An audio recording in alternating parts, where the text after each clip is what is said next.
China says reports of the forcible separation of the Uyghur children from their parents are definitely a lie. In an interview with the BBC, Chinese ambassador to the UK, Liu Yuanyuan, dismissed Western media reports on Xinjiang, insisting that they paint a distorted picture of the reality of life in the autonomous region.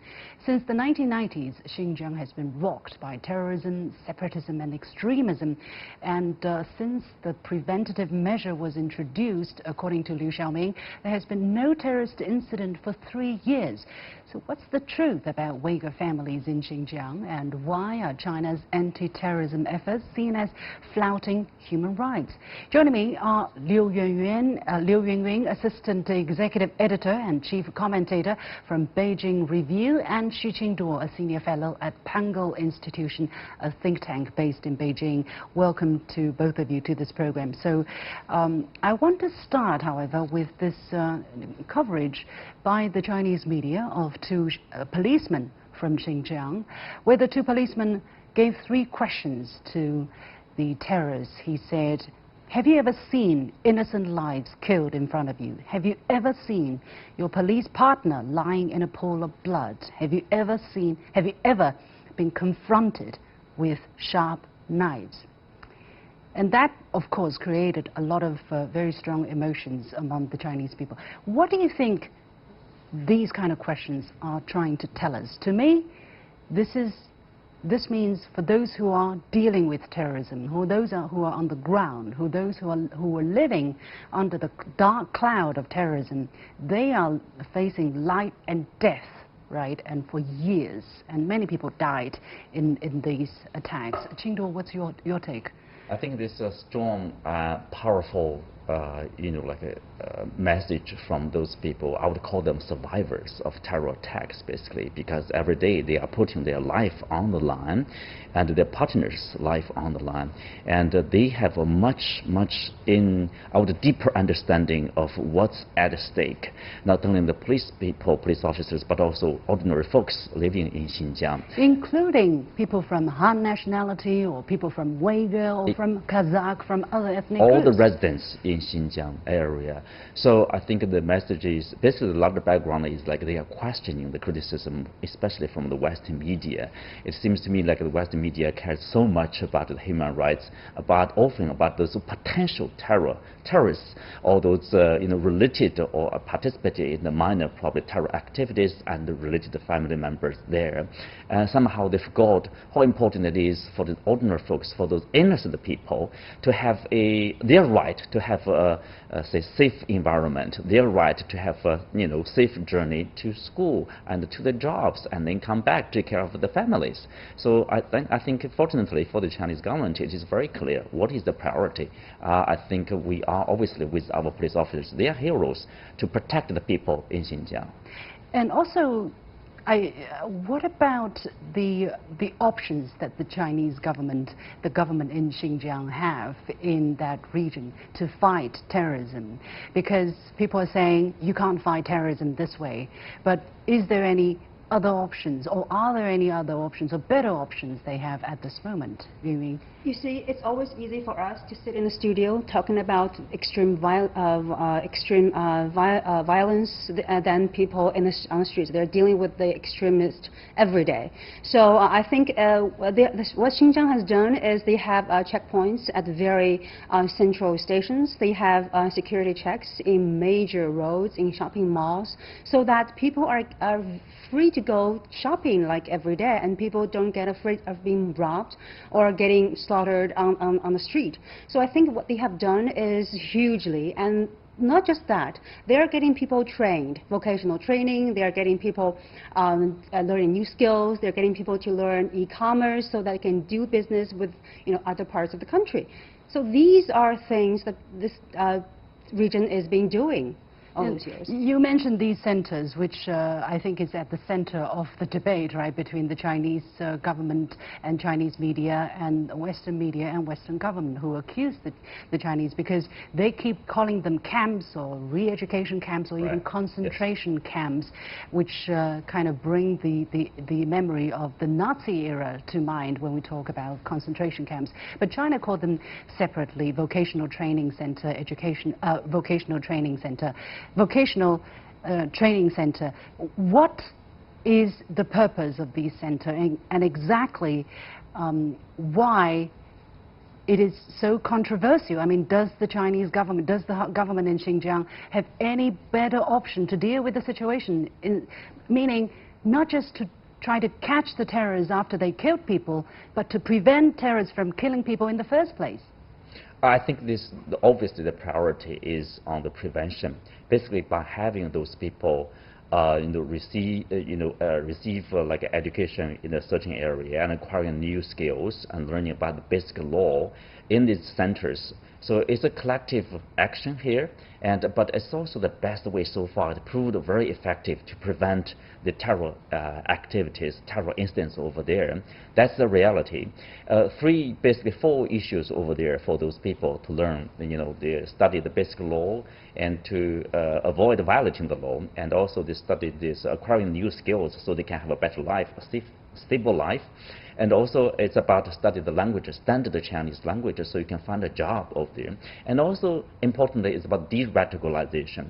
For those people, usually they have a minor issue, or they are released on parole, etc. So this is very necessary to receive further training. I know there are multiple points we can elaborate here. For instance, learning this language, but I'm not going to grapple on. We are not going to grapple. Let's talk about the children situation. I guess what the many Western media reports are referring to are when the parents are sent to these centers to get training and to get vocational training, what happens to their children? What could you tell us about that? Have you done some studies and even field trips? Right.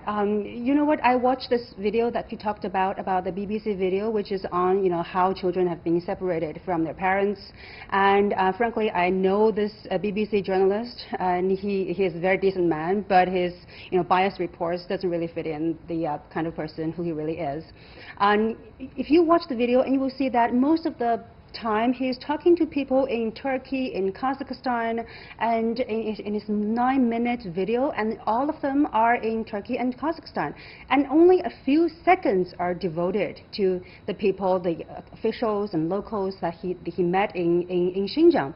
And why is that? I think he deliberately selected the people who are having the problem, because in Xinjiang maybe he cannot find a person who can talk to. I'm going to ask this question, and people will find it very natural to ask this question. They would say, well, I'm not allowed to go to Xinjiang to do my journalistic job. Well, what would you say to that? He was in Xinjiang, and he was filming, and he was on the streets of Xinjiang, and he was doing an interview with an official from Xinjiang region, and he's talking to all people, and he even have footage filming people in the vocational in the training center. Let me ask you this question. Does he have both sides of the story? Because that's a good journalist, where you have both sides of the argument, right? Especially when you do a 9-minute piece. Well, frankly, I don't think so. Because when you look at the image he's trying to present, is all like parents crying with their children leaving. How does he describe parents crying when they? Are we literally seeing parents being dragged away from or children being dragged away from their parents, or how did he demonstrate that scene? See, that's the interesting part, because he's filming people like one by one. It's like an arranged audition or something.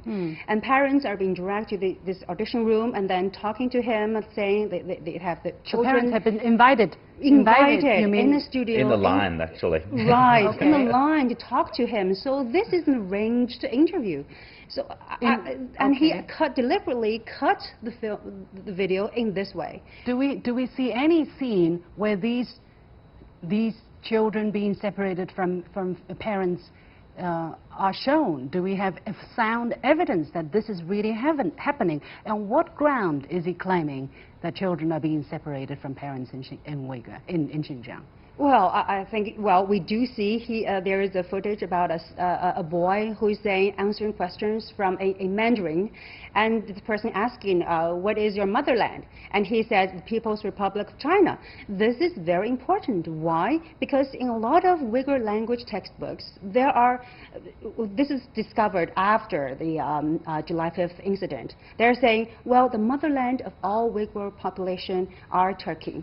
Is Turkey, and the capital of their motherland is Ankara. So it's only been discovered after the incident. So what is the meaning of it? What is the significance of this little anecdote that this boy said that his homeland is People's Republic of China? It means the Chinese government noticed the problem, because previously when I was in Xinjiang like 15 years ago, Xinjiang is the most beautiful place that I've ever been, that I've ever seen, and people are so nice. But inside that small community, maybe something violent, extremism is brewing, but nobody take care of it, nobody noticed it. And people were learning things. People are getting away with, inserting this kind of thing in the textbooks. Because the Uyghur language, we don't know about it. Yeah. Qingduo, what is your impression of the story, and what really is happening with the people who have to go to these centers, at least from maybe Monday to Friday? What happens with their children? Who takes care of them? Good question and a good point. I would say, you can complain probably. Everybody goes to work like during daytime. You have to find someone to take care of your children if your children don't go to school, right? And I guess there are some cases like for both parents are involved previously in kind of a terrorist activity. Or so if both parents minor crimes, right, go to the center to learn to receive training, I guess it's better to have some place to take care of their children rather than left alone at home. And it is my understanding that they actually receive some kind of benefits, right, if the way how they make money is compromised because these parents or one of them are actually sent to study in the center. But that's right. I'm pretty sure about that. I think there's no problem. That at one point in the video clip, you can see that if you are in China, you're familiar with that because we have national campaign basically to speak standard Chinese. So there is a poster. Please speak standard Chinese. Yeah, what's wrong with that? If you're Chinese, if you're part of China. And then in the video, and the interpretation of that sentence into English is like. You are required to speak Chinese. If you don't speak Mandarin, you will get punished. Yeah, try in the UK, not to speak English. You'll have a problem. So all right. Yeah. Yeah, we are going to leave it there. Unfortunately, I'm sure we'll talk about these again. Many thanks to Liu Yuanyuan and Xu Qingduo. And with that, we come to the end of this edition of The Point with me, Li Xin. Thanks for watching, and I'll see you in a couple of days. Until then, bye for now.